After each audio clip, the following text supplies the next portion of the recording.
الرحمن الرحیم السلام علیکم ورحمۃ اللہ وبرکاتہ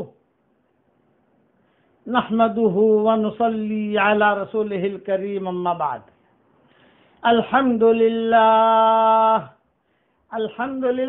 نحمده ونستعینه ونستغفره ونؤمن به ونتوکل علیہ ونعوذ بالله من شرور أنفسنا ومن سيئات أعمالنا ونعوذ بالله من شرور أنفسنا ومن سيئات أعمالنا ونعوذ بالله من شرور أنفسنا ومن سيئات أعمالنا من يهده الله فلا مضل له ومن يضلله فلا هادي له ونشهد أن لا إله إلا الله وحده لا شريك له ونشهد أن سيدنا ومولانا محمدا عبده ورسوله صلى الله عليه وعلى آله وأصحابه وبارك وسلم تسليما كثيرا كثيرا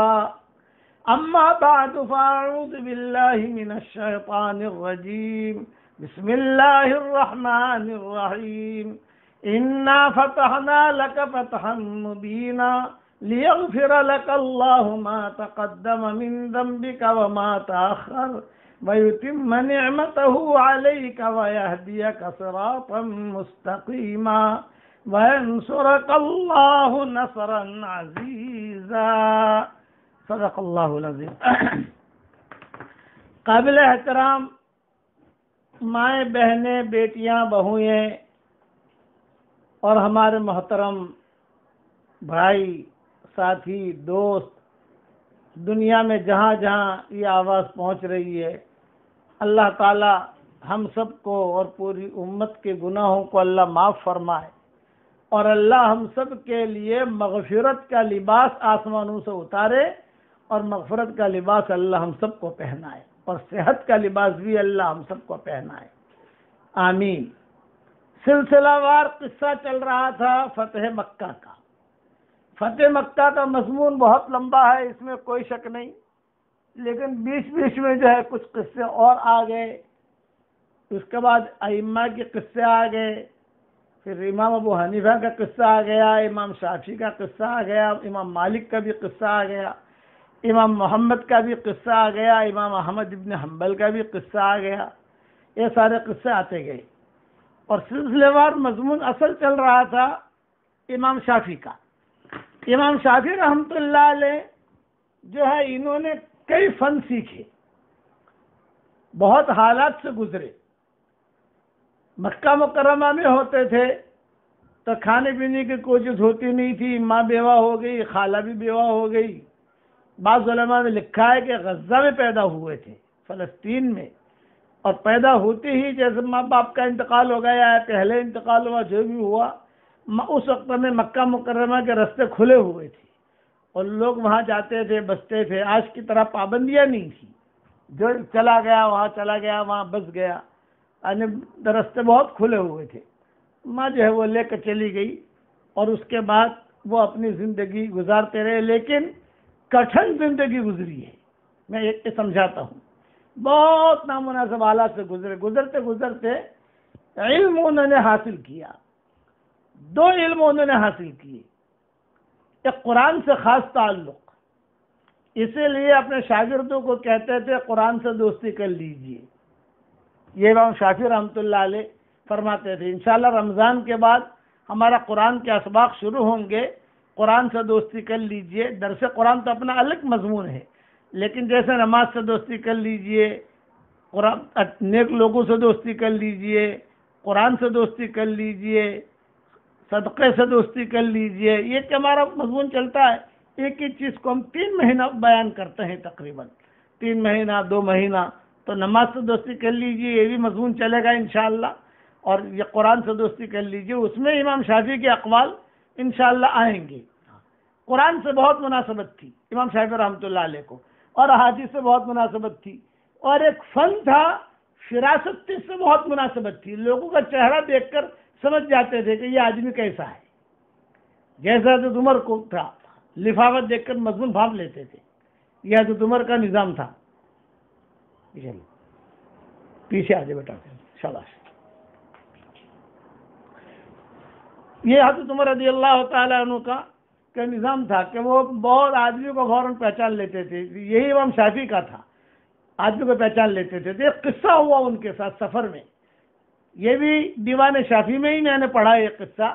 وہ یعنی میں سوچتا کہ بیان کروں ان کی فراست کا قصہ۔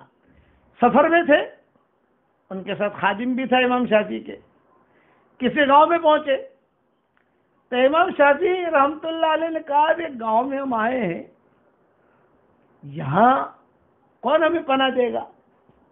یہ کہ پناہ کون دے گا؟ خوب سردی ہے، سفر کرتے تھے اس وقت علماء جو ہوتے تھے وہ اپنے شاگردوں کے ساتھ سفر میں جاتے تھے، تو جہاں جاتے تھے تو وہاں جا کر کھانا کھا لیا، پی لیا، جزاک اللہ کہہ دیا، واپس آ گئے، نہیں محنت کرتے تھے۔ امام احمد بن حنبل بھی محنت کرتے تھے، گاؤں در گاؤں، گاؤں در گاؤں، جیسے ہماری جماعتیں اب نقل و حرکت کر رہی ہیں، پہلے جماعتوں کی شکل تھی نہیں، تو یہ ائمہ کتابیں بھی لکھتے تھے اور سفر بھی کرتے تھے۔ تو امام شافعی رحمۃ اللہ علیہ کے بارے میں دیوان شافعی میں قصہ لکھا ہے، وہ گئے، جب گئے تو ان کو یہ ہوا کہ یار یہ گاؤں کے اندر میرا رات کو ٹھہرے کہاں، ٹھنڈی بہت ہے، کہاں جانے، اور ہمیں یہ کون پہچانتا ہے؟ بعض مرتبہ ایسا ہوتا ہے کہ کوئی پہچان والا نہیں ہوتا۔ ہم ہونولولو گئے، ہمارا ایک سفر ہوا تھا ہونولولو کا، ہمارا راؤنڈ دا ورلڈ کا ایک سفر ہوا تھا، بامبے سے سنگاپور سے ملیشیا سے انڈونیشیا سے آسٹریلیا، پرتھ، میلبورن، سڈنی، پھر سڈنی کے بعد ہم سیدھے گئے نیوزی لینڈ، پھر فیجی کے بعد ہم داخل ہوئے، سمجھ لے کہ ہم ہونولولو کے بعد ہونولولو ہوائی اسٹیٹ آج کل کہتے ہیں، ہوائی امریکہ کا، وہاں داخل ہوئے۔ وہاں سے ہم کونٹاس ایئر لائن نئی نکلی تھی، Qantas airline, Australian airline, تو انہوں نے ٹکٹ بہت سستی کر دی تھی، 25,000 روپئے کی ٹکٹ راؤنڈ دا ورلڈ کی تھی، میں جہاں جانا ہوں۔ تو حضرت رحمۃ اللہ علیہ نے یہ مشورہ کیا، میں ہمارے حاجی سلیمان ماما رحمۃ اللہ علیہ، اللہ ان کی قبر کو نور سے منور فرمائے، ان کے درجات کو بلند فرمائے، وہ ٹکٹ وہ کوپن خود دے دیتی تھی، وہ ایئر لائن کوپن خود دے دیتی تھی، آپ وہاں جا کر بھر دو مجھے یہاں جانا ہے، وہ ہوائی جہاز اگر وہاں جاتا ہے تو آپ کو فری میں لے جائے گا، آپ خالی 25,000 روپیہ بھر لو۔ تو یہ ہمارا سفر ہوا تھا کہ ہونولولو پہنچے ہم، ہونولولو کے بعد سان فرانسسکو آئے، سان فرانسسکو کے بعد لاس اینجلس آئے، لاس اینجلس کے بعد سینڈیاگو آئے، سینڈیاگو کے بعد نیو یارک آئے، نیو یارک کے بعد شکاگو آئے، پھر اس کے بعد جو ہے واپسی میں پیرس آئے، پیرس ہوتے ہوئے روم ہوتے ہوئے ہم جو ہے دلی سے ہماری فلائٹ شروع ہوئی تھی اور بامبے پہ ختم ہوئی تھی، اس کو کہتے تھے راؤنڈ دا ورلڈ۔ 6 مہینے کا ہمارا یہ سفر تھا، ہر جگہ لوگ ملے، ہوائی میں کوئی نہیں ملا، ہوائی اسٹیٹ میں ہمیں کوئی نہیں ملا، ہم بڑے پریشان بھی کہاں جائیں، ہر جگہ تو کہیں نہ کہیں ساتھی ملے ہمیں، مسجدیں ملی، گئے وہاں، لیکن کوئی ساتھی ہمیں نہیں ملا۔ پھر ہمارا قصہ ہوا لمبا چوڑا ہونولولو میں، ہماری فلائٹ ہی خراب ہو گئی۔ جب فلائٹ خراب ہو گئی تو اس نے کہا کہ بھائی 1 ہفتے تک بھی آپ کو یہی ٹھہرنا پڑے گا، ہم لوگ کہاں جائیں، ہم تو جو ہے یہاں آئے تھے، ہمارا تو کوئی ہے نہیں۔ ایک فلسطینی بوڑھا مل گیا، اس فلسطینی بوڑھے نے ہمیں اپنی جگہ لے گیا اور اپنی جگہ لے جا کر اس نے ٹھہرایا، وہاں جا کر ہم کو جو ہے نماز وغیرہ پڑھوائی، ہم نے وہاں کام کیا، تقریباً ہفتہ قیام کیا۔ تو پھر ہم نے اس کو پوچھا کہ یہ قصہ میں نے شیخ سدیس کو سنایا، شیخ سدیس سے جو ہم ملاقات کے لیے گئے، پہاڑ پر ہماری دعوت تھی، نئے امام بنے تھے شیخ عبد الرحمن سدیس، تو ہمارا جو پہاڑ پر انہوں نے دعوت کی تھی، ہمارے گھر والے بھی ساتھ تھے اور وہ ان کے گھر والے بھی تھے، تو انہوں نے کہا کچھ قصہ سناؤ، تو میں نے یہ ہونولولو کا قصہ سنایا۔ اس پر مجھے امام شافعی کا قصہ یاد آیا، امام شافعی کا قصہ بعد میں سناتا ہوں، پہلے شیخ سدیس کا سن لو۔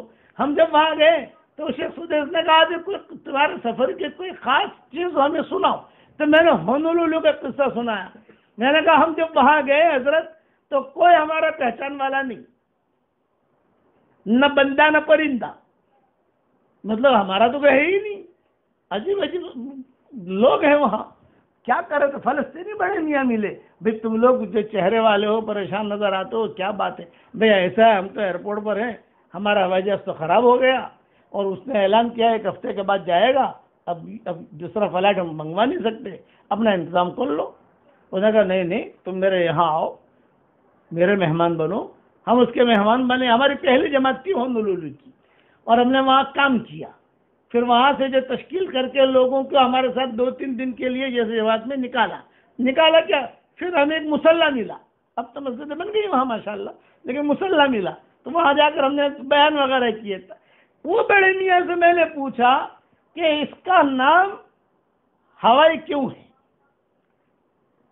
تو اس نے کہا شیخ اس کا نام ہونولولو ہے، یہ اس نے کہا ہونولولو۔ تو میں نے کہا ہونولولو کیوں ہے؟ میں نے کہا آؤ میرے ساتھ، یہ میں شیخ سدیس کو سنا رہا ہوں، کہ آؤ میرے ساتھ۔ ہمیں جو ہے سمندر کے کنارے لے گیا، اور سمندر کے کنارے میں کوئی کشتیاں وغیرہ بھی اس نے بٹھایا ہم کو، اور لے گیا کشتی، اچھے خاصے جہاز تھا، چھوٹی کشتی تو نہیں تھی، لے گیا بیچ میں ایک جو ہے موتی نما پہاڑ تھا۔ دیکھو پہاڑ نظر آ رہا ہے؟ میں نے کہا نظر آ رہا ہے۔ تو اس نے کہا سب سے پہلے عرب یہاں آئے تھے، اور اس شہر یہاں آبادی عربوں نے کی، بسائی اس جزیرے میں، اور اس کا نام رکھا تھا ہونالولو، یہاں موتی ہے، تو غیر من ہونالولو الی ہونولولو۔ اس پر شیخ عبدالرحمن سدیس بہت ہنسے۔ میں نے کہا تمہارے باپ دادا وہاں تک گئے تھے، اب کتنا دور ہے ہونولولو، کتنا لمبا سفر انہوں نے کیا ہوگا، اٹلانٹک کا سفر کرتے کرتے کرتے وہاں پہنچے ہوں گے۔ وہ بڑے میاں نے مجھے کہا، فلسطینی تھے وہ، بڑے میاں نے کہا کہ یہ جو ہے یہ پہاڑ کے اوپر سے اس شہر کا نام ہونولولو پڑا ہوا ہے۔ اچھا ادھر آگے بازار میں لے گیا بڑے میاں، کہنے لگے کچھ خرید لو اپنے بیوی بچوں کے لیے۔ میں نے کہا ارے کیا خریدے، ابھی تو ہمارے سفر بہت لمبے چوڑے ہیں، کہاں جائیں گے؟ میں نے خریدنا کچھ نہیں، لیکن تم چلو میرے ساتھ بازار میں۔ اب بازار میں جا کر ہم نے مسلمانوں کے نام دیکھے، شار ابراہیم، شار موسیٰ، سب مسلمانوں کے نام۔ ارے یہاں مسلمانوں کا نام، بولے پوری بستی مسلمانوں کی تھی، اب ان لوگوں نے قبضہ کر لیا ہے کہ پوری بستی مسلمانوں کی تھی، کوئی نہیں تھا، مسلمان ہی تھے۔ اجے مسلمان تھے تو مسجد ہی کیوں نہیں بنائی؟ بولے یہ چوک ہوئی، مسجدیں بنانی چاہیے۔ تو ہم نے وہاں کے مالداروں کو جمع کیا، جو 1 ہفتے میں تو تھوڑی ملاقاتیں ہو جاتی ہے نا، جو بڑے بڑے تاجر تھے ان کو جمع کیا۔ ہم نے کہا کہ دیکھو بھائی ہم تو یہاں ہونولولو آئے ہیں، اب ہمارا فلائٹ جب ٹھیک ٹھاک ہو جائے گا تو ہمیں یہ لوگ لے جائیں گے سان فرانسسکو۔ ہونولولو سے ہمارا سفر تھا سان فرانسسکو کا، کیلیفورنیا کا، یہ لوگ ہمیں لے جائیں گے، لیکن آپ یہ نیت کرو کہ یہاں مسجد بناؤ۔ تو انہوں نے اسی وقت چندہ کیا، اور چندہ کر کے کوئی زمین وغیرہ دیکھنے لگے کہ کہیں پر نواز زمینیں بہت تھی وہاں ماشاءاللہ، زمین طے ہو گئی، اب الحمدللہ مسجد وہاں بن گئی ہے، اور کام بھی ہو رہا ہے دعوت کا، یعنی کوئی انتشار نہیں ہے، ساتھ عرب ہے وہاں، وہ عرب کام کر رہے ہیں۔ یہی معاملہ ہوا امام شافعی کا۔ امام شافعی رحمۃ اللہ علیہ فرماتے تھے کہ ہمیں ایسی جگہ پر ہم پہنچ گئے کہ ہمارا کوئی پہچان والا ہی نہیں۔ تو ایک آدمی ملا ہمیں، اس کی آنکھیں جو ہے وہ بھی عجیب و غریب قسم کی تھی، تو میں نے میرے دل میں کہا کہ یہ آدمی ٹھیک نہیں ہے، اس لیے یہ اگر کوئی میزبانی کرے یا کچھ کہے تو اس کی قبول نہیں کرنی چاہیے ہم کو۔ تو شاگرد نے کہا کہ جائیں گے کہاں؟ بھی کہتا ہے نا وہ اندھا ماموں کانا ماموں، ایک مثال ہے، تو کیا مثال ہوتا ہے معلوم نہیں، جائیں گے کہاں؟ ہمیں تو تھک گئے ہیں، اور کوئی آگے کا سفر کا بھی کچھ ہے نہیں، ہمارا گھوڑا جو ہے وہ بھی بھوکا ہے، یہ ہمارا گدھا جو ہے وہ بھی بھوکا ہے، اس کو بھی تو کھانا کھلانا ہے، ہمیں بھی کھانا کھانا ہے، 2 دن لگیں گے حضرت ہمیں آرام کرنے کے لیے یہاں۔ ارے بھی کوئی شاگرد دیکھو حضرت، یہاں کوئی بھی شاگرد نہیں ہے ہمارا، کوئی پہچان والا نہیں۔ چلو امام شافعی رحمۃ اللہ علیہ کہتے تھے، میں نے اس کو کہا کہ یہ آدمی مجھے ٹھیک نظر نہیں آتا، یہ دیوان شافعی میں قصہ لکھا ہوا ہے کہ مجھے آدمی ٹھیک نظر نہیں آتا، لیکن خیر ہم اس کے پاس گئے، بھائی ہم تو مسافر ہیں۔ اس نے کہا اہلاً سہلاً اہلاً سہلاً، آؤ آؤ، بہت اچھا ماشاءاللہ، آؤ۔ اس نے جو ہے ہمارے لیے تو پھل فروٹ جمع کیے، ہمارے لیے جو ہے کھانا تیار کروایا، اور بکرا بھی ذبح کیا اور بہت اچھا بستر بھی بچھا دیا. میں دل میں سوچتا رہا اللہ آج کے بعد سے علم فراست میں نہیں پڑھوں گا. میں نے غلط پڑھا علم فراست. میں کہہ رہا تھا یہ آدمی ٹھیک نہیں ہے. میرے دل میں میرے شاگردوں سے کہا یہ آدمی ٹھیک نہیں ہے، لیکن اس نے کتنا اکرام کیا ہمارا. اور گرم گرم پانی، ٹھنڈی تھی تو گرم گرم روٹیاں، سارا انتظام، یعنی کوئی تکلیف نہیں. یہاں تک کہ گھوڑے کو بھی گرم گرم پانی سے نہلایا، گدھا جو تھا اس کو بھی گرم گرم پانی سے نہلایا. ارے بھائی میں نے یہ علم جو پڑھا ہے، میں نے یہ سوچا کہ اللہ تعالیٰ مجھے الہام کرتا ہے چہرہ دیکھ کر، لفافت پیشانے دیکھ کر میں سمجھ جاتا ہوں کہ کیسا ہے. یہاں نے جانے دھوکہ کھایا میں نے. یہ تو بہت خدمت کر رہا ہماری. خیر بہت خدمت کرنے کے بعد جب ہم لوگ روانہ ہونے لگے تو میرے دل میں یہ آیا کہ بھئی اس نے غیر معمولی خدمت کی. ہر وقت گرم گرم تنور روٹیاں دی. گرم گرم روٹی زیادہ کھائی جاتی ہے. اور اس علاقے میں یہ پستے وغیرہ بہت تھے، وہ سب بھر بھر کے دیے. جتنا آپ کھانا ہو کھاؤ، لے کے جانا نہیں، کھاؤ جتنا کھانا ہے اتنا. فروٹ دیے. تو ہمارے شاگرد بھی خوش، ہمارے گھوڑا اور ہمارا گدھا بھی خوش. مالش بھی ہو گئی، یہ سب ہو گیا. اب جب روانہ ہونے لگے تو میں نے اس سے اتنا کہا بھی ہم مکہ مکرمہ جا رہے ہیں اور فلاں محلے میں زیتوا نام لیا. زیتوا میں میرا مکان ہے. آپ جب وہاں آؤ مکہ مکرمہ میں، مسلمان مکہ مکرمہ تو جاتا ہی جاتا ہے، آپ جب وہاں آؤ تو میری ملاقات ضرور کرنا. یہ میں نے اس سے کہا. اس نے کہا واہ کیوں ملاقات کروں گا میں وہاں آ کر تمہاری. اس نے کہا بھی آپ نے اتنا زیادہ اکرام کیا ہمارا، تو پھر ہم چاہتے ہیں کہ آپ وہاں آؤ تو ہم بھی آپ کا اکرام کریں. ارے نہیں پیسہ دو. اس نے کہا جتنا کھلایا ہے نا، ایک روٹی کا اتنا درہم، سالن کا اتنا، اور جب جتنے پھل کھائے میں نے گنے، کتنے سیب کھائے تم نے، ایک سیب کا اتنا، سارا حساب دیتا گا. امام شافعی تو کہتے تھے کہ اللہ کا شکر ہے میرا علم فراست ٹھیک ہے. یہ امام شافعی نے کہا. اچھا اب اس کو پیسہ دے دیا. جب پیسہ دے دیا تو پیسہ دینے کے بعد کہا کچھ بچا. ارے بہت بچا ہے، وہ گھوڑے کو میں نے نہلایا اس کا پیسہ دو، وہ گدھے کو میں نے مالش کی اس کا پیسہ دو، اس کا چارے کا پیسہ دو. امام شافعی نے شاگردوں سے کہا پورے سفر میں ہدیے بہت ملے ہیں سر، دے دو اس کو بھائی، نکالو. سفر کرتے کرتے آ رہے تھے تو کون کو شاگرد ہدیہ دیتا ہے، کوئی 100 درہم دیتا ہے، کوئی 1 دینار دیتا ہے، کوئی 2 دینار دیتے ہیں. علماء کا اکرام تو لوگ کرتے ہی کرتے ہیں. کہ جتنے لفافے آئے تھے میرے سارے لفافے امام شافعی کہتے ہیں وہی خالی ہو گئے. ابھی تو مکہ کا سفر کرنا باقی ہے. جب چلنے لگے ہم تو اس نے کہا ارے بھائی ایک حساب 2-4. امام شافعی نے پوچھا اب کچھ حساب رہا بھائی، اب کچھ حساب رہا؟ ارے ابھی تو باقی ہے. تو اب کیا باقی ہے بھائی؟ کھانے کے پیسے دے دیے، یہ دیا. ارے آپ کے لیے آپ نے ایک مرتبہ امام شافعی کو چائے پسند آ گئی تھی، کوئی چائے یعنی گہوا تھا وہ پسند آ گئی. امام شافعی نے کہا بھی ذرا گہوا تھوڑا سا اور بنوا دو تو اچھا ہے. وہ گہوا جو بن کے آیا تھا نا دوسری مرتبہ، اس کا بھی حساب رہ گیا ہے. اس کی بیوی اندر کھڑی تھی، وہ جو ہے وہ کھٹ کھٹ کر رہی تھی پردے میں. یہ کہا رہے یہ بھی رہ گیا، یہ بھی رہ گیا. اس نے تو ہمارا سارا جیب خالی کر دیا. تو امام شافعی کہتے تھے اے اللہ میرے استاد نے جو علم فراست مجھے سکھایا ہے وہ صحیح سکھایا ہے. پھر وہ کیا کہہ رہا ہے اب مکہ آئیں گے تو ملیں گے. سمجھو اب مکہ آئیں گے تو ملیں گے. امام شافعی نے کہا ٹھیک ہے بھائی ضرور ملنا. بتا چلا وہ حساب تو نہیں رہے گا، اتنا بتا دے خالی. اب وہ کہہ رہا ہے میں حج کے لیے آؤں گا نا آپ کے گھر ٹھہروں گا، میں عمرے کے لیے آؤں گا. مکہ مکرمہ میں مدینہ منورہ میں ٹھہرنے کا مسئلہ ہوتا ہے، وہاں کھانے کا مسئلہ نہیں ہوتا. کھانے کے لیے تو ہوٹلیں بہت ہیں وہاں، لیکن آدمی ٹھہرے کہاں؟ چھت، اس کا مسئلہ ہوتا ہے وہاں حرم شریفین کے اندر. اب اس نے جب چلنے لگے تو ہمارے گھوڑے کو جو روانہ کرنے لگا تو اس نے ہماری گھوڑے کی رسی وغیرہ باندھ دی. اخیر میں جس طرح روانہ کرتے ہیں نا موٹر میں سامان باندھتے ہیں، تو اس نے اس کا بھی حساب لیا مجھ سے. یہ رسی باندھی، اس کا بھی حساب دو رسی. اور یہ سارا حساب برابر کر کے اس نے تو ہمارا جیب خالی کر دیا. پھر میں نے اللہ سے دعا مانگی میرے استاد جو زندہ ہے اللہ ان کی قبروں کو نور سے منور کرے، اور جو یعنی ان کی عمر میں برکت دے، اور جو مر گئے ہیں اللہ ان کی قبروں کو نور سے منور کرے، انہوں نے برابر مجھے علم سکھایا ہے۔ یہ دیوان شافعی میں قصہ لکھا ہوا ہے۔ چلو اب یہ بس امام احمد بن حنبل کو تو دعوت دی امام شافعی نے مصر آنے کی، امام محمد نے دعوت دی امام شافعی کو بغداد آنے کی۔ یہ دو استاد تھے، امام شافعی کو بولا، امام شافعی کو امام محمد یا ان کے شاگرد، یہ انہوں نے کہا بھی آپ بغداد آئیے ہمارے ہاں۔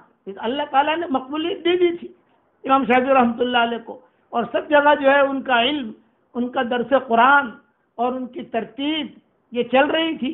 تو امام محمد بن حنبل جب یہاں آئے مصر، اور یہاں سے فارغ ہو کر چلے گئے، بعد میں جو حالات آئے، ان کا انتقال ہوا، جو بھی ہوا وہ لمبی تفصیل ہے اس کی، لیکن یہ جب احناف نے دعوت دی شافعی حضرات کو، آپس میں محبتیں تھی، یہ ذہن میں رکھنا، محبتیں جو ہے یہ بہت بڑی چیز ہوتی ہے، آپس کا احترام، حالانکہ مسلک بالکل الگ ہے لیکن احترام بہت تھا۔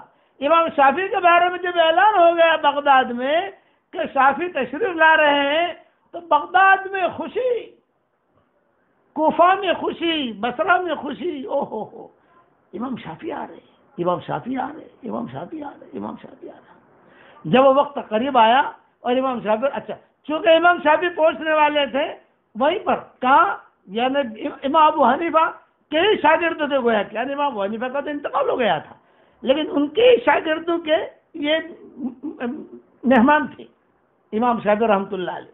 تو امام شافعی نے پہلے ہی کہا تھا کہ میں جب آؤں گا تو سب سے پہلے امام ابو حنیفہ کی مسجد میں آؤں گا، یہ امام شافعی نے کہا تھا۔ وہاں گئے تو علماء نے لکھا ہے، احناف کے علماء نے امام شافعی رحمۃ اللہ علیہ کا بہت احترام کیا۔ احناف شوافع، حالانکہ دونوں کے مذہبوں میں کئی تفاوت ہے، کئی فرق ہے، یہ آمین بالجہر کو کہتے ہیں، یا آمین بالجہر کو نہیں کہتے، یا رفع یدین کو کہتے ہیں، یا رفع یدین کو نہیں کہتے، یہ مسلک ہیں سارے کے سارے۔ تو کتابوں میں لکھا ہے کہ امام شافعی رحمۃ اللہ علیہ جب وہاں پہنچے تو منظر لکھا ہے کتابوں میں، مغرب کا وقت تھا، اور امام ابو حنیفہ کی مسجد، جامع مسجد کھچا کھچ بھری ہوئی، امام شافعی کے احترام میں اعلان ہو گیا تھا کہ مغرب تک جو ہے ان کا قافلہ امام شافعی کا آ جائے گا، یہ بھی اپنے شاگردوں کے ساتھ۔ تو ان کا جو ہے بغداد میں ٹھہرنے کا بھی انتظام کیا وغیرہ وغیرہ جو ہے وہ۔ اب وہاں جب پہنچے تو وہاں پہنچنے کے بعد وہاں کے جو امیر تھے یا وہاں کے جو امام ابو حنیفہ کے جو شاگرد تھے، اذان کتابوں میں بھی لکھا ہے جب داخل ہوئے جائے مسجد میں تو مغرب کی اذان ہو رہی تھی، اور امام شافعی جو ہے وہ داخل ہوئے۔ اور اچھا امام ابو حنیفہ کا مزار بھی وہی ہے، جیسے جو مسجد ہے تو وہی ہے۔ ہمارے والد صاحب رحمۃ اللہ علیہ، ہمارے حضرت جی رحمۃ اللہ علیہ جب ہم سفر ہوتے تھے تو گئے تو امام حضرت جی صلاۃ السلام یعنی ان کو سلام پیش کیا امام ابو حنیفہ کو۔ جب باہر نکلے تو حضرت جی نے کہا بھائی مولوی عمر، یہ جملہ کہا حضرت جی نے، بھائی مولوی عمر، جتنا میں نے نور یہاں دیکھا ہے، حضور صلی اللہ علیہ وسلم کی بات تو ہے اپنی جگہ، صحابہ اپنی جگہ ہے، لیکن اتنا جو سفر ہوئے ہمارے، اور جہاں جتنا نور امام صاحب کے مزار پر دیکھا میں نے، یہ میں نے کہیں نہیں دیکھا۔ پھر دو جملے کہے، ایک تو مولانا رشید احمد گنگوہی، ان کے مزار پر جب جاتا ہوں تو بڑا عجیب مجھے محسوس ہوتا ہے، اور یہاں جب یہ پہلا ہی سفر تھا حضرت جی کا، بعد میں حضرت جی گئے نہیں وہاں بغداد، والد صاحب رحمۃ اللہ وغیرہ، تو بہت نور دیکھا۔ علم کی نے ایک جملہ کہا حضرت جی نے کہ میں نے علم کی گہرائی دیکھی، یہ جملہ کہا ہمارے ابا کو، میں نے علم کی گہرائی دیکھی یہاں، کسی اور جگہ مجھے نہیں دکھائی دی۔ تو ہمارے والد صاحب رحمۃ اللہ علیہ کو ایسی چیزوں سے کوئی زیادہ انٹرسٹ نہیں لیتے تھے، تب حضرت جی کے اکرام میں کہتے کہ ہاں حضرت، ہاں حضرت، ابا کو فکر تھا بیان کرنے کا، تو وہی امام ابو حنیفہ کی مسجد میں ہی بیان تھا ابا کا، تو ابا کو فکر وہ تھا کہ مجمع جمع ہے، مجھے وہاں جانا ہے عربی میں بیان کرنے کے لیے، اور حضرت جی یہ بات کر رہے تھے۔ خیر امام شافعی رحمۃ اللہ علیہ جب وہاں گئے، وہاں جاتے ہی سب نے احترام کیا۔ امام صاحب کے قبر کے قریب سے جب گزرے تو امام شافعی نے کھڑے کھڑے وہیں ان کو ایصال ثواب کیا، اور امام شافعی رونے لگے۔ ابو حنیفہ بڑے ہیں. میں پہلے کہہ چکا ہوں کہ ابو حنیفہ جس دن انتقال ہوا ہے کتابوں میں لکھا ہے اسی دن شافعی پیدا ہوئے ہیں. چلو یہ بات اگر صحیح نہ بھی ہو لیکن یہ ہے کہ امام صاحب کے بعد ہی پیدا ہوئے ہیں. بعض علماء کہتے ہیں وہ دن نہیں تھا، وہ ہفتہ تھا، وہ مہینہ تھا، وہ سال تھا، چلو کوئی بات نہیں، لیکن امام صاحب کے بعد ہی دنیا میں آئے ہیں. اور انہوں نے پھر جو ان سے علم بھی حاصل کیا، ان کے شاگردوں سے امام محمد سے لیا، اس سے لیا، اس سے لیا، اس سے لیا، چنانچہ بن گئے یہ امام شافعی. جب وہاں پہنچے وہاں روتے ہوئے کھڑے رہے تھوڑی دیر، اذان بھی ہو گئی. اذان ہونے کے بعد لوگوں نے امام شافعی سے کہا نماز پڑھائیے. یہ بات سننے جیسی ہے، نماز پڑھائیے. اب امام شافعی مغرب کی نماز، اب مغرب کی نماز کے اندر آمین بالجہر ہوتا ہے، شواف ہے کہ یہاں احناف کے یہاں نہیں ہوتا. امام شافعی کی شاگرد تھے ساتھ میں. امام شافعی جو ہے وہ کہنے لگے بھی کیا کریں، اتنا بڑا مجمع نماز پڑھانے کا کہہ رہا ہے. لیکن امام شافعی نے ایک جملہ کہا، لیکن مجھے شرم آتی ہے یا نماز پڑھاتے ہوئے، ان کی مسجد میں نماز پڑھاؤں. آج آدمی کھڑا ہو جاتا ہے دھڑلنے سے. امام شافعی نے جملہ کہا کہ مجھے بہت شرم آتی ہے کہ میں ان کے مصلی پر نماز پڑھاؤں. ابو حنیفہ قریب میں ان کے قربانی ہے، ان کا مسلک ہے ایک. تو لوگوں نے شاگرد جو میزبان تھے، ہمیشہ ہماری بھی عادت یہی، ہم کہیں جاتے ہیں کوئی مطلب کوئی معاملہ ہوتا ہے تو ہم کہتے ہیں بھائی میزبان سے پوچھو، ہمارا میزبان یہ ہے. کہیں کھانا جانا ہو یا جانا ہو تو میزبان صاحب پوچھو. سفر میں کہیں جاتے ہیں میزبان پہ ڈال دیتے ہیں ساری چیزیں. ہر آدمی چاہتا ہے کہ ہم اس کے گھر جائیں. اب ہماری وہ عمر نہیں ہے کہ ہر آدمی کے گھر جائیں، جو کھانا کھلائے وہ کھا لیں. یہ عمر نہیں ہے ہماری. تو امام شافعی نے میزبان سے پوچھا، جب وہ بھی امام تھے. انہوں نے کہا ابھی کیا کرو؟ میزبان نے کہا کہ ہماری بڑی درخواست ہے کہ آپ نماز پڑھائیں. چنانچہ امام شافعی نے نماز پڑھائی. اب امام شافعی نے نماز پڑھائی تو آمین بالجہر کا مسئلہ آیا، لیکن امام شافعی نے آمین بالجہر نہیں کیا، آہستہ سے آمین کہی. سارے مجمع نے آہستہ سے آمین کہی. ان کے جو شاگرد تھے امام صاحب کے ساتھ انہوں نے بھی آہستہ سے آمین کہی. پڑھا چکے نماز. اب جب پڑھا چکے اس کے بعد شاگردوں نے کہا کہ حضرت آج آپ نے اپنا مسلک چھوڑا، کہ آپ کے مسلک میں تو آمین بالجہر ہے. تو امام شافعی نے کہا میں نے میرا مسلک نہیں چھوڑا، میں نے امام ابو حنیفہ کے اکرام میں نے جو ہے آمین بالجہر نہیں پڑھی ہے، میں نے ان کا احترام میں. اس پر مجھے امام شافعی نے کہا کہ ہمیشہ یاد رکھنا بڑوں کا احترام ضروری ہے، بڑا آدمی ہے یہ. تو جب تک امام شافعی وہاں رہے پروگرام تو ہوتے رہے بغداد کے اندر. ظاہر بات ہے کہ عالم آدمی کسی جگہ جاتا ہے تو بیٹھتا تو نہیں ہے، کبھی مسجد پروگرام، کبھی وہاں پروگرام، کبھی وہاں پروگرام. جب تک رہے اور وہاں نماز پڑھاتے رہے انہوں نے ایمان یعنی آمین بالجہر نہیں. یہی چیز میں نے دیکھی حضرت مولانا علی بن ندوی رحمۃ اللہ علیہ کا نماز قریب میں پڑھ رہے تھے تو وہاں حرم شریف میں آمین، تو مولانا علی بن ندوی بھی زور سے کہتے تھے آمین. میرے والد صاحب سے میں نے پوچھا کہ ابا یہ کیا؟ تو ہمارے والد صاحب نے کہا بھائی یہ بھی سنت ہے، وہ بھی سنت ہے، یہ بھی حضور صلی اللہ علیہ وسلم سے ثابت ہے، یہ بھی حضور صلی اللہ علیہ وسلم سے ثابت ہے، یہ بھی صحیح حدیث ہیں، یہ بھی صحیح حدیث ہیں. میں حرم شریف میں آئے اور کبھی زور سے آمین بالجہر کہہ دیا تو کون سا گناہ ہو گیا؟ مجھے ڈانٹا ابا نے، میرے والد نے مجھے ڈانٹا کہ کون سا گناہ ہو گیا، تم ایسی چھوٹی چھوٹی باتیں میں الجھتے ہو. تو یہاں آمین بالجہر کا زور سے کہہ دیا تو کون سا گناہ ہو گیا؟ یہ بھی صحیح حدیث ہے، یہ بھی صحیح حدیث ہے. تو یہ لوگ جتنے بڑے بنے ہیں، یہ بڑے جو بنے ہیں، اسی میں والد صاحب رحمۃ اللہ علیہ ہمارے اپنے مصر کے سفر کے قصے بہت بیان کرتے تھے. میرے والد صاحب رحمۃ اللہ علیہ ان کا بھی مصر کا سفر ہوا ہے، ہمارا بھی مصر کا سفر ہوا ہے. تو والد صاحب رحمۃ اللہ علیہ کہتے تھے کہ مصر میں جا کر جب بھی میرے جماعت میں گیا امام شافعی کی وہاں ضرور حاضری دیتا تھا قاہرہ کے اندر. اور والد صاحب رحمۃ اللہ علیہ قصے بھی سناتے تھے ہم کو. جب گھر میں بیٹھے تو ایک قصے سناتے تھے، یہ ہوا یہ ہوا یہ ہوا. پھر اپنا ایک قصہ بھی سنایا میرے والد صاحب رحمۃ اللہ علیہ نے. یہ فرمایا مصر میں ہم کام کر رہے تھے تو پیدا ہو چکا تھا. یہ مجھے کہا کہ تو پیدا ہو چکا تھا، یعنی تیری عمر ہوگی 2 سال کی یا 2.5 سال کی، اور ہم مصر میں کام کر رہے تھے. تب مصری ایک آیا اور مصری نے کہا میری لڑکی سے شادی کر لو. یہ میرے والد صاحب سے کہا. تو میرے والد صاحب نے کہا بھی کیوں؟ کیونکہ تم سفر میں ہو. اور امام شافعی رحمۃ اللہ علیہ کا مقولہ سنایا کہ امام شافعی کہتے تھے جس نے مصری عورت سے شادی نہیں کی اس نے کسی سے شادی ہی نہیں کی۔ امام شافعی کا مقولہ ہے، یہ دیوان شافعی بھی ہے، دوسری جگہوں پر بھی کہا کرتے تھے۔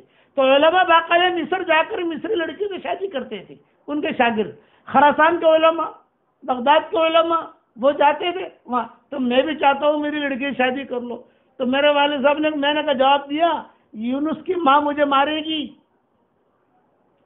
میں پیدا ہو چکا تھا، باقی بچے تو آگے پیدا ہوئے، کہ یونس کی ماں جو ام یونس وہ مجھے داخل نہیں ہونے دے گی وہاں۔ اس پر والد صاحب نے اپنا قصہ سنایا کہ جہاں جس آدمی نے مجھے دعوت دی تھی وہ بہرا اور گونگا تھا، اس نے اشارہ کیا، اس نے کہا یعنی اس کی مسجد میں ہم گئے۔ اب قصہ میرے والد صاحب سناتے تھے ہمیں، اور یہ کہتے تھے کہ ہم مصر میں گئے تو ہمارا لوگوں نے بہت احترام کیا اور بہت ہی کھلایا پلایا، میرا بیان ہوا ایک جگہ۔ ابا فرماتے تھے کہ جہاں بیان ہوا تو بیان کرنے کے دوران بیان جتنے علماء تھے وہ اٹھ کر چلے گئے، ایک عالم بھی نہیں بیٹھا، مسجد خالی وہ جس نے مجھے دعوت دی تھی نا لڑکی سے شادی کرنے کی، میری لڑکی کی شادی وہ بیٹھا رہا بڑے میاں، اور میں بیٹھا ہوا جو ہے وہ اپنا سر ہلا رہا تھا۔ میرے دل میں یہ بات آئی کہ یار میں کیا کروں، بیان کروں یا چھوڑ دوں، کوئی ہے تو نہیں۔ لیکن میں نے کہا کوئی بات نہیں، ایک آدمی ہے کوئی بات نہیں، اب ایک آدمی ہے، ہو سکتا ہے اسے آدمی سے اللہ کام لے۔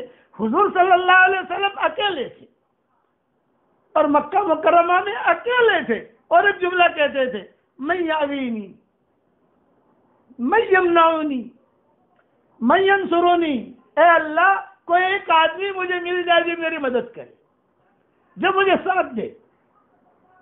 اکیلے تھے حضور صلی اللہ علیہ وسلم، کوئی ساتھ نہیں دیتا تھا، ابو بکر عمر وغیرہ سب بعد میں آئے، اور یہ تو جملہ گھومتے جاتے تھے، کہتے تھے من یمنعنی من ینصرنی، خدا کی قسم اکیلے تھے اور اکیلے ہی چل رہے تھے، کوئی ساتھ نہیں۔ اور یہ جملے حدیثوں میں آتے ہیں من یعوینی من ینصرنی من یمنعنی۔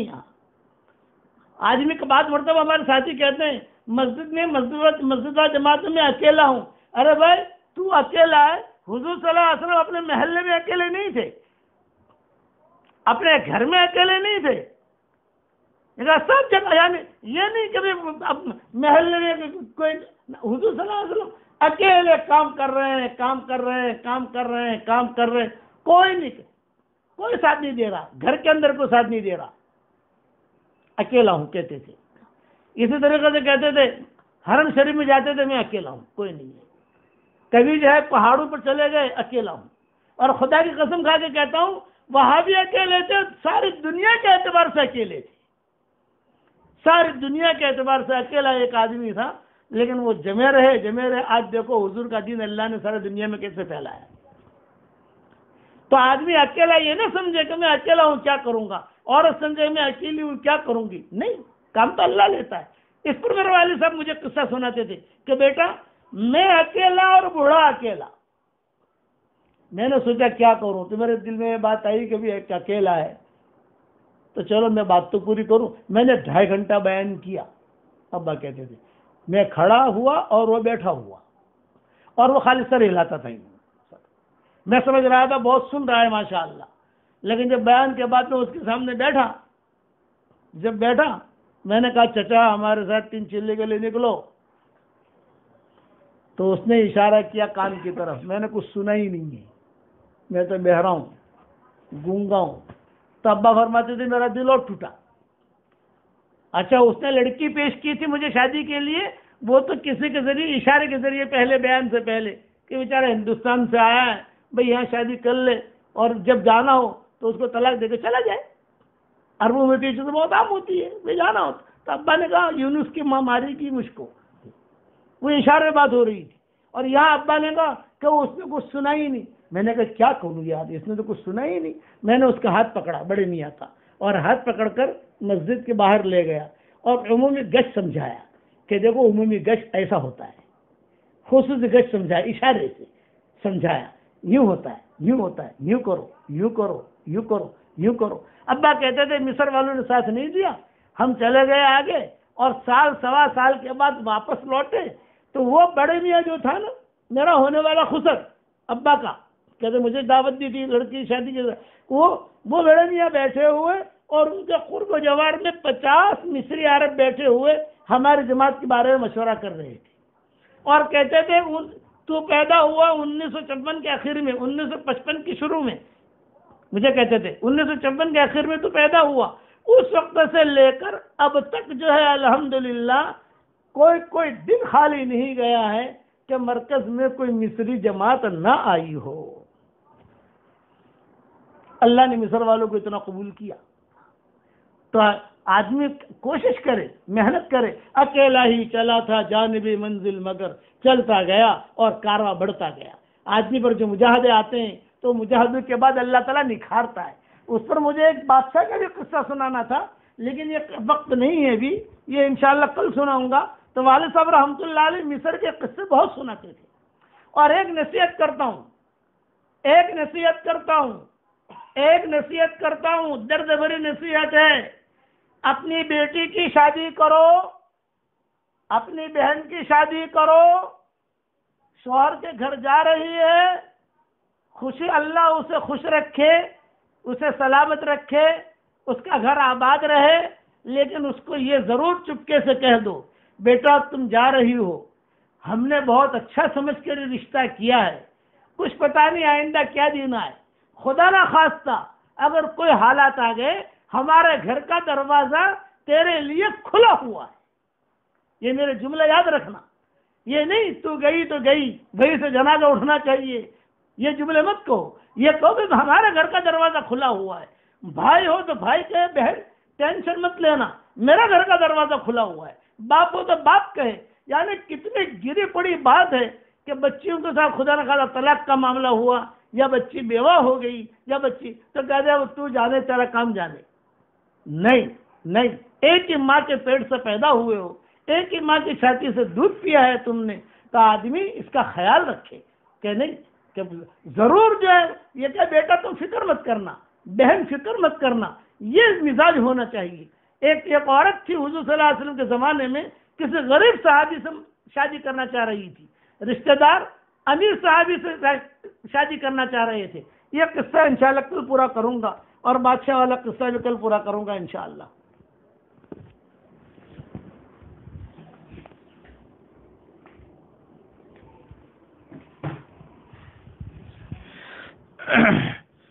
بسم اللہ الرحمن الرحیم۔ آج آپ لوگوں کے سامنے نفقے اور حضانت سے متعلق کچھ مسائل بتا دوں۔ نفقے کا مطلب خرچہ ہے اور حضانت کا مطلب ہے بچوں کی پرورش۔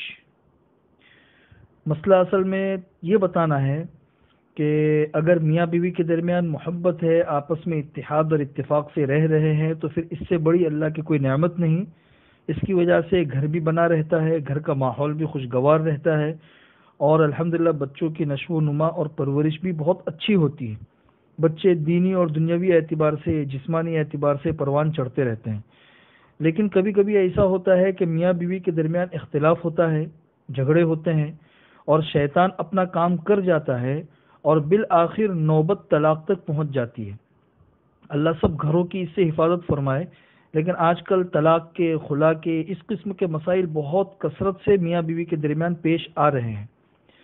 تو جب معاملہ یہاں تک پہنچ جاتا ہے تو عموماً تو ایسا ہوتا ہے کہ بھئی عورت ہے اس کو کوئی شوہر مل جاتا ہے، شوہر ہے اس کو کوئی بیوی مل جاتی ہے، لیکن جو بچے ہیں ان کی تربیت کا اور ان کی پرورش کا نظام بہت زیادہ ڈسٹرب ہو جاتا ہے۔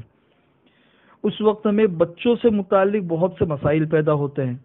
تو مسائل آپ لوگوں کو بتا دوں، اس کو دھیان میں رکھیں، چونکہ بچوں کے اندر لڑکے بھی ہوتے ہیں، لڑکیاں بھی ہوتی ہیں، اور بچے جب تک چھوٹے ہوتے ہیں اس وقت تک ان کو ماں کے پیار کی ضرورت ہوتی ہے اور کچھ ایسی تربیت کی ضرورت ہوتی ہے جو صرف ماں ہی کر سکتی ہے، باپ نہیں کر سکتا۔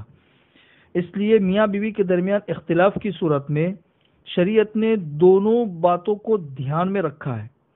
ایک بات تو یہ دھیان میں رکھا ہے کہ لڑکی ہے جب تک وہ 7 سال کی نہ ہو جائے، لڑکی ہے جب تک وہ بالغ نہ ہو جائے، اور لڑکا جب تک 7 یا 8 سال کا نہ ہو جائے، اس وقت تک ان بچوں کی تربیت اور پرورش کا حق یہ ماں کو حاصل ہے۔ اس حق کو حق حضانت کہتے ہیں اسلام کی فقہ کی اصطلاح میں۔ لڑکا جب تک 8 سال کا نہ ہو جائے اور لڑکی جب تک بالغ نہ ہو جائے اس وقت تک ان کی پرورش کا حق یہ ماں کو ہے۔ ماں کو حق حاصل ہونے کا مطلب یہ ہے کہ شوہر یہ چاہے کہ زبردستی بچوں کو اپنے قبضے میں لے لے تو یہ ایک ظلم ہے، بچوں کے اوپر بھی اور ماں کے اوپر بھی۔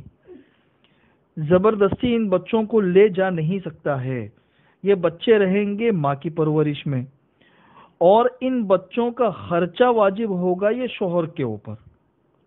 شوہر جو ہے ان کے اوپر بچوں کا خرچہ واجب ہوگا، یعنی بچے رہیں گے ماں کے پاس میں اور ان کا خرچہ جو ہوگا یہ شوہر کے اوپر یعنی بچوں کے باپ کے اوپر ضروری ہوگا۔ بچوں کا خرچہ باپ کے اوپر ضروری ہوتا ہے کب تک؟ لڑکا جب تک بالغ نہ ہو جائے اور لڑکی کی جب تک شادی نہ ہو جائے، اس وقت تک شرعی اعتبار سے ان کا خرچہ یہ باپ کے اوپر ضروری ہوتا ہے۔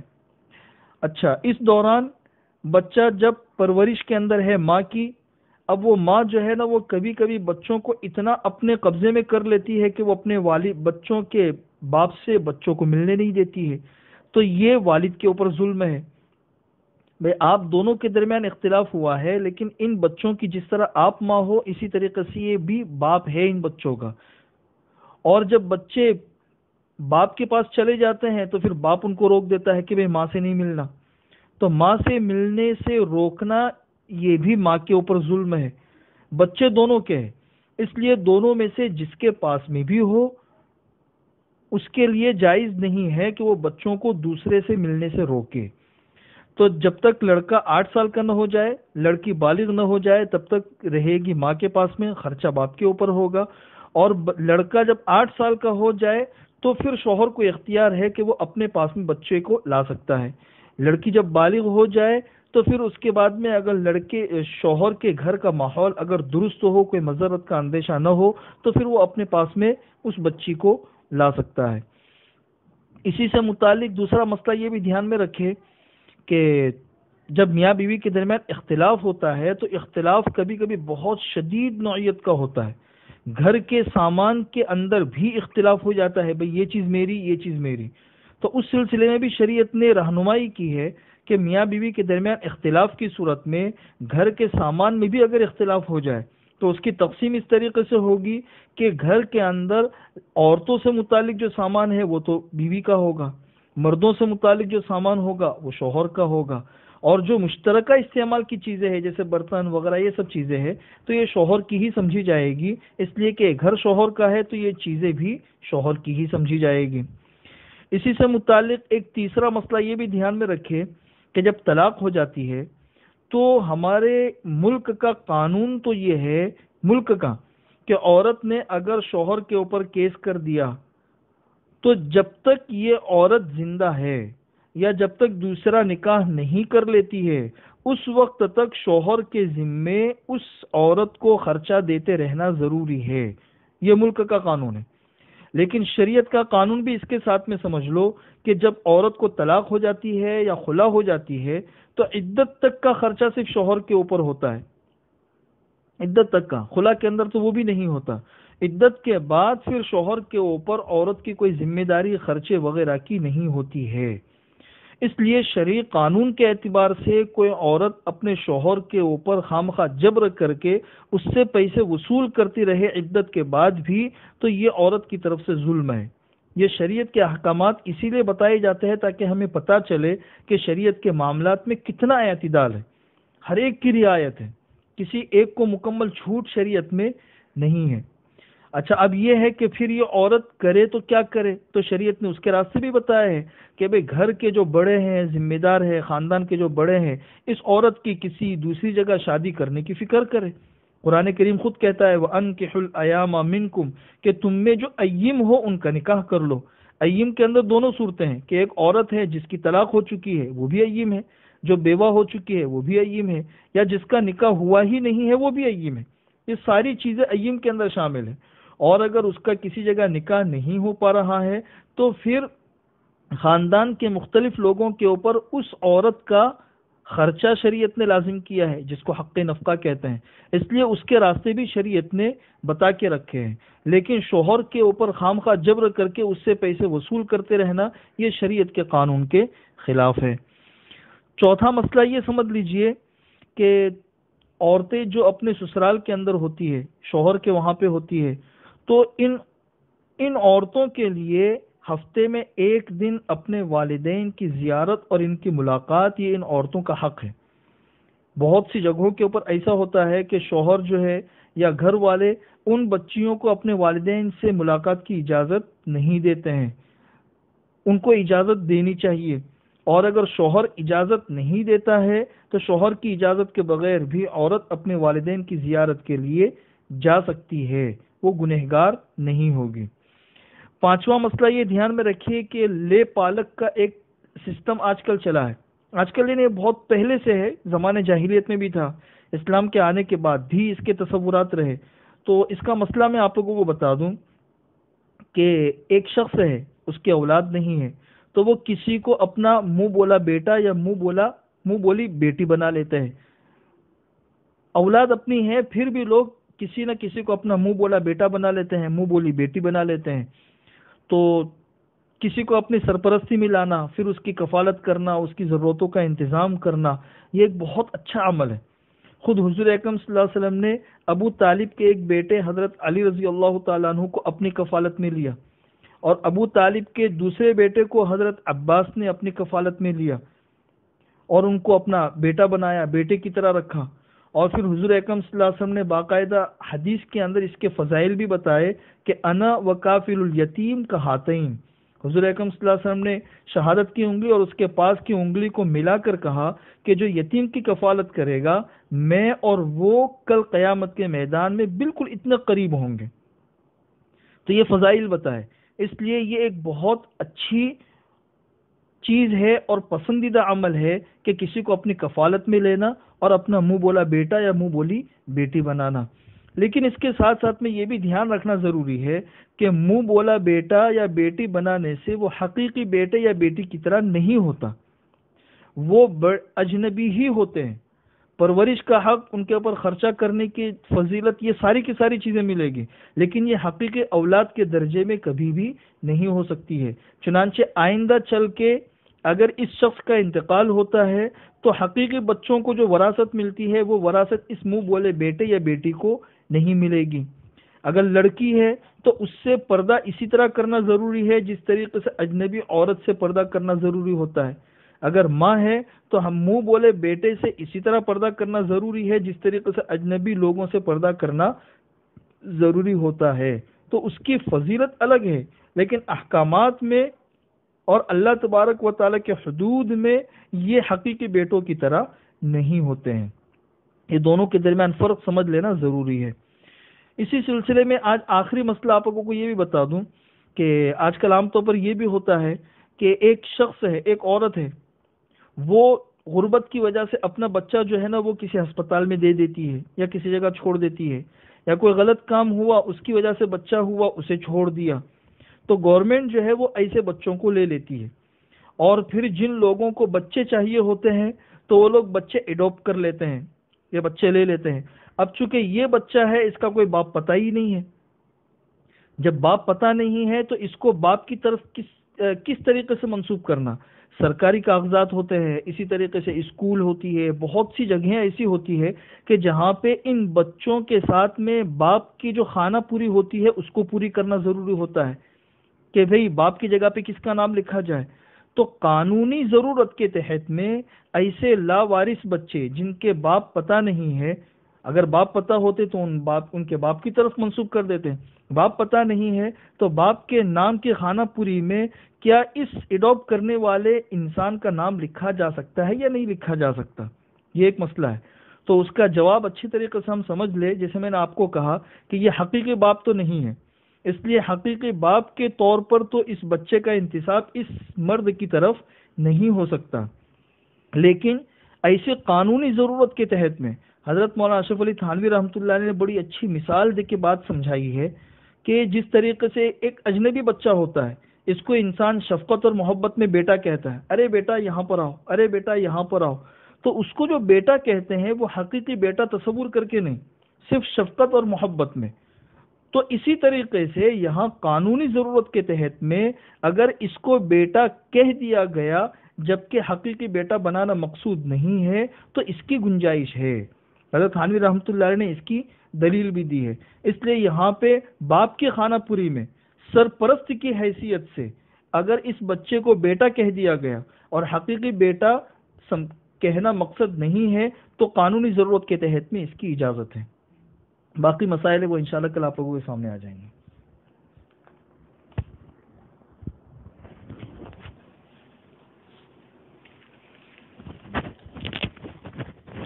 اللهم صل على محمد وعلى آل محمد كما صليت على إبراهيم وعلى آل إبراهيم إنك حميد مجيد اللهم لك الحمد كله ولك المن كله لك الشكر كله ولك الخلق كله لك الفضل كله وإليك يرجع الأمر كله وإليك يصعد الكلم الطيب كله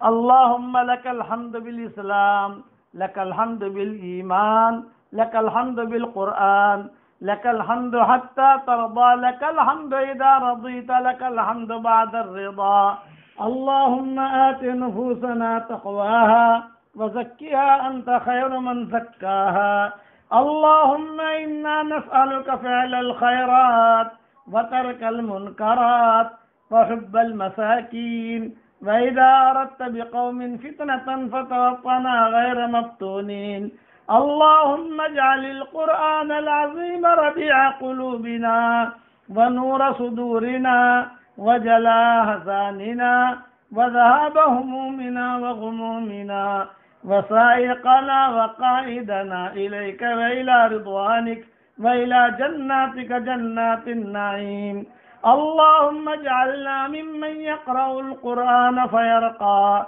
ولا تجعلنا ممن يقرأ القرآن فيشقى اللهم أدبنا بأدب القرآن اللهم ارزقنا فهم القرآن اللهم أسعدنا بسعادة القرآن اللهم شرفنا بشرف القرآن اللهم احفظنا بما تحفظ به القرآن وأهل القرآن اللهم اجعلنا من أهل القرآن الذين هم أهلك وخاصتك يا أرحم الراحمين اللهم اجعل القرآن العظيم يا ربنا حجة لنا لا علينا اللهم اجعل القرآن العظيم يا ربنا لنا إماما وهدى ونورا ورحمة اللهم اجعل القرآن العظيم سائقنا وسابقنا إلى جناتك جنات النعيم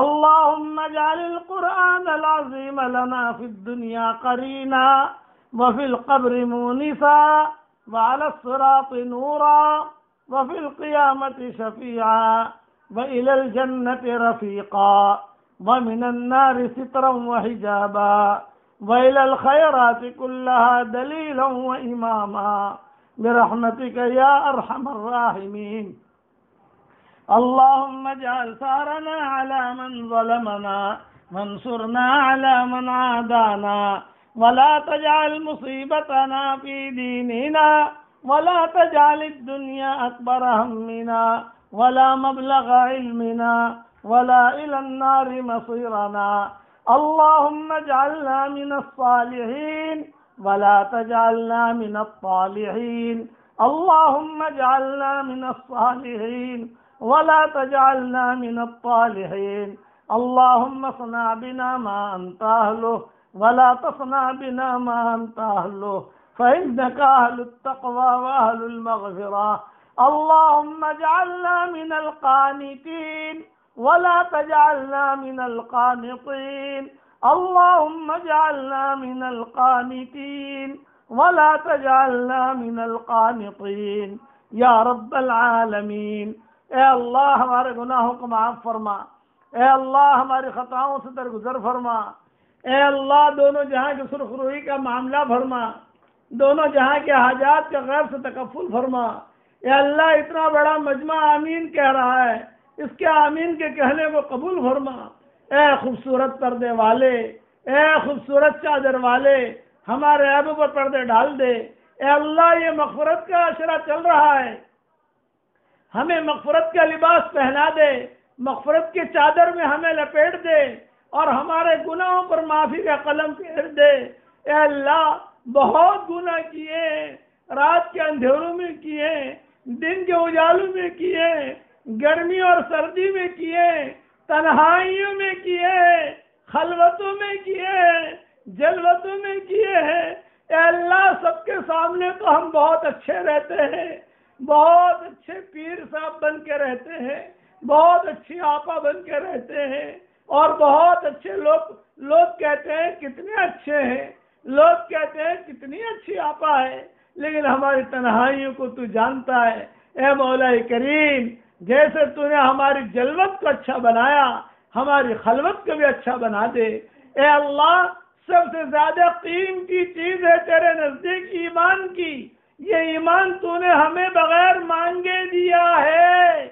سب سے زیادہ قیمتی چیز ایمان ہے، اس سے زیادہ قیمتی چیز کوئی نہیں ہے، بغیر مانگے تو نے اپنے کرم سے ہمیں دے دیا۔ اے اللہ اب ہم آپ سے مانگتے ہیں اس مبارک رات میں ہماری گردنوں کو جہنم سے آزاد فرما دے، ہماری گردنوں کو جہنم سے آزاد فرما دے، ہم سب کو تو معاف فرما دے، بغیر مانگے جب تو نے اتنی قیمتی چیز دے دی ہے۔ اے اللہ ہم تو تجھ سے معافی کا سوال کرتے ہیں، یہ تو تیرے لیے بہت آسان ہے۔ اے اللہ ہماری گردنوں کو جہنم سے آزاد فرما۔ اللہم آتق رقابنا من النار، اللہم آتق رقابنا من النار، اللہم آتق رقابنا ورقاب آبائنا ورقاب امہاتنا ورقاب اخواننا ورقاب زوجاتنا ورقاب احبابنا ورقاب اصدقائنا ورقاب جميع المؤمنين والمؤمنات من النار ورقاب جميع المسلمين والمسلمات من النار یا عزیز و یا غفار۔ اے اللہ یہ مہینہ تیزی کے ساتھ رخصت ہو رہا ہے، اے اللہ مغفرت کا عشرہ بھی اب رخصت ہو رہا ہے۔ اے اللہ ہمیں خالی ہاتھ واپس نہ لوٹا، تو بہت بڑا ہے۔ اے اللہ زمین پہ جتنے درخت ہیں ان سب کی قلمیں ہو جائیں، اور اے اللہ جتنا زمین ہے وہ سب کاغذ کی بن جائے، اور جتنا سمندروں کا پانی ہے اس کی روشنائی بن جائے، اور ساتویں آسمان پر جو بہت بڑا سمندر تو نے بنایا ہے اس کی بھی روشنائی ہو جائے، اور جنت اور جہنم جو ہے یہ کاغذ بن جائے۔ اے اللہ جنات اور انسان تیری تعریف کرنا شروع کریں، تیری تعریف لکھنا شروع کریں۔ اے اللہ روشنائی ختم ہو جائے گی اور کاغذ ختم ہو جائیں گے، قلمیں ٹوٹ جائیں گی، لیکن تیری تعریف پوری نہیں ہو سکتی، تیری تعریف پوری نہیں ہو سکتی۔ ما نفدت کلمات اللہ، ما نفدت کلمات اللہ، تیری تعریف پوری نہیں ہو سکتی۔ تو بہت بڑا ہے، تو محیط بے قرار، تو بہت بڑا ہے۔ اے اللہ اس مبارک راتوں میں آپ سے درخواست کرتے ہیں بھٹکے ہوئے آہو کو پھر سوئے حرم لے چل، اس شہر کے خوگر کو پھر وسعت صحرا دے، وادی فاراں کے پھر ہر ذرے کو چمکا دے، پھر ذوق تمنا دے، پھر شوق شہادت دے۔ بھٹکے ہوئے آہو کو پھر سوئے حرم لے چل، اس بھٹکے ہوئی امت کو پھر مسجد والا بنا دے، پھر آپ اے اللہ پھر نمازی والا بنا دے، مسجد والا بنا دے، قرآن والا بنا دے۔ اے مولا کریم ہماری پیشانیوں کی آپ نے حفاظت کی ہے، ہماری پیشانیاں آپ کے علاوہ کسی کے سامنے ماتھا نہیں ٹیکتی، جیسے آپ نے ہماری پیشانیوں کی حفاظت کی ہے اس طریقے پر ہمارے جسم کی بھی حفاظت فرما اور ہمارے دین کی بھی حفاظت فرما۔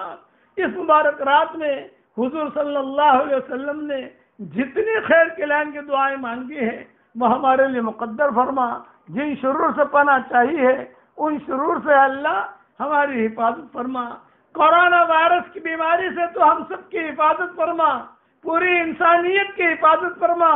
اے پروردگار ہماری ہڈیاں کمزور ہو گئی ہیں، سر بڑھاپے کی وجہ سے بھڑک اٹھا ہے، لیکن ہم کبھی بھی تجھ سے دعا کر کے محروم نہیں رہے ہیں۔ اے اللہ لم نکن بدعائک رب شقیہ، لم نکن بدعائک رب شقیہ، کبھی بھی تجھ سے مانگ کر ہم محروم نہیں رہے۔ ہم نے کتابوں میں پڑھا ہے دعا کبھی بھی رد نہیں ہوتی ہے، دعا کبھی بھی ریجیکٹ نہیں ہوتی ہے، دعا یا تو مقبول ہوتی ہے یا محفوظ ہوتی ہے۔ اے اللہ جتنی دعائیں مانگی جا رہی ہیں ان ساری دعاؤں کو تو اپنے دربار میں قبول فرما۔ اے اللہ ہمیں خالی ہاتھ واپس نہ لوٹا، ہمیں خالی ہاتھ واپس نہ لوٹا۔ اے ہمارے پروردگار ہماری بیویوں ہماری اولادوں کو ہماری آنکھوں کا ٹھنڈک بنا دے، ہم کو ان کی آنکھوں کا ٹھنڈک بنا، ان کو ہماری آنکھوں کا ٹھنڈک بنا۔ اے مولا کریم ہم نے سنا ہے کو پکارنے والا پکار رہا ہے، ربنا اننا سمعنا منادیا ینادی للایمان ان آمنوا بربکم فآمنا ربنا فاغفر لنا ذنوبنا وکفر عنا سیئاتنا وتوفنا مع الابرار ربنا وآتنا ما وعدتنا على رسلك ولا تخزنا يوم القیامہ انك لا تخلف الميعاد۔ اے مولا کریم یہ دعا تو ہم سب کے لیے قبول فرما۔ اے اللہ بیماریوں سے لوگوں کو بچا لے، جو بچیاں اپنے گھروں میں پریشان ہیں عافیت کے ساتھ ان کی پریشانیوں کو دور فرما، جو حاملہ بہنیں ہیں ان کے بچے جننے کا وقت قریب ہے، اے اللہ ان کے لیے آسانیاں پیدا فرما، سہولتیں پیدا فرما۔ اے اللہ جس نے بھی ہم سے دعاؤں کے لیے کہا ہو، دعاؤں کے لیے خطوط میں لکھا ہو، جن کا ہم پر کسی قسم کا حق اور احسان ہو، یا جو ہمیں اپنی دعاؤں میں یاد کرتے رہتے ہوں، مائیں بہنیں ہمیں اپنی دعاؤں میں یاد کرتے رہتی ہوں، ہماری ساری دعاؤں میں ان کا پورا پورا حصہ نصیب فرما۔ جن کے لڑکے اور لڑکیاں شادی کے لائق ہیں، غیر شادی شدہ ہیں، بہترین جوڑوں کا ان کے لیے انتظام فرما۔ جو بھی اولاد ہیں نیک صالح اولاد انہیں نصیب فرما۔ جن کے اولاد تہ مگر نافرمان ہیں ان کے نافرمان اولاد کو فرما بردار بنا دے۔ اے اللہ اس وقت میں دنیا میں جتنی تیری مخلوق ہے، انسان، جنات، درندے، چرندے، پرندے، مچھلیاں، چونٹیاں، سانپ، بچھو، حشرات الارض، کیڑے مکوڑے، جتنی تیری مخلوق ہے اس کی جو حاجت ہو وہ حاجت کو تو پوری فرما، اور اس کی جو پریشانی ہو ان پریشانیوں کو تو دور فرما۔ جتنے لوگ ہسپتال میں بیمار ہیں، کوئی آئی سی یو میں ہے، کوئی ہسپتال میں ہے، اے اللہ ان کی بیماری کو بھی دور فرما، اور یہ کورونا وائرس سے تو پوری انسانیت کی حفاظت فرما۔ اللہم ارفع عنا کورونا وائرس، اللہم ارفع عنا کورونا وائرس، اللہم ارفع عنا کورونا وائرس، اللہم احفظنا من کورونا وائرس، اللہم انا نعوذ بک من کورونا وائرس۔ اے اللہ کورونا وائرس کی چادر کو پھاڑ کر ختم کر دے اور اسے جہنم میں ڈال دے، اور اسے جہنم میں ٹکڑے ٹکڑے کر کے ڈال دے، یہ بھی تیری مخلوق ہے۔ اور اے اللہ امن کی چادروں کو دنیا میں پھیلا دے، صحت کی چادروں کو دنیا میں پھیلا دے، سکون کی چادر کو دنیا میں پھیلا دے، اور محبتوں کی چادر کو دنیا میں پھیلا دے، اور اللہ عیش و عشرت کی چادر کو دنیا میں پھیلا دے، برکت کی چادر کو دنیا میں پھیلا دے، شفا کی چادر کو دنیا میں پھیلا دے۔ اے اللہ اچھی چادروں کو دنیا میں پھیلا دے، حلال چادروں کو دنیا میں پھیلا دے، حرام چادروں سے اس امت کی پوری پوری حفاظت فرما۔ اے اللہ تقوی کی چادروں کو پھیلا دے، اور زہد کی چادروں کو پھیلا دے، حلال مال کی چادروں کو پھیلا دے۔ اے اللہ یہ چادریں تیرے یہاں بھری ہوئی ہیں، تیرا خزانہ بھرا ہوا ہے۔ اے اللہ صحت کی چادر کو دنیا میں پھیلا دے، اور یہ کورونا وائرس کی چادر اور جال جو ہے اس کے ٹکڑے ٹکڑے کر کے جہنم میں ڈال دے اور اسے تو جلا دے۔ تیرا امر کن سے اے اللہ سارا ہو جائے گا۔ اے اللہ آمین کہنے کو تو قبول فرما، جو مانگا وہ عطا فرما، مانگنے سے رہ گیا وہ عطا فرما۔ ہمیں مانگنا نہیں آتا مگر تجھے دینا تو آتا ہے، اپنے کرم سے عطا فرما، اپنے فضل سے عطا فرما، اور اپنے فضل و کرم سے ہماری ساری دعاؤں کو قبول فرما۔ سبحان ربک رب العزت عما یصفون وسلام علی المرسلین الحمد للہ رب العالمین۔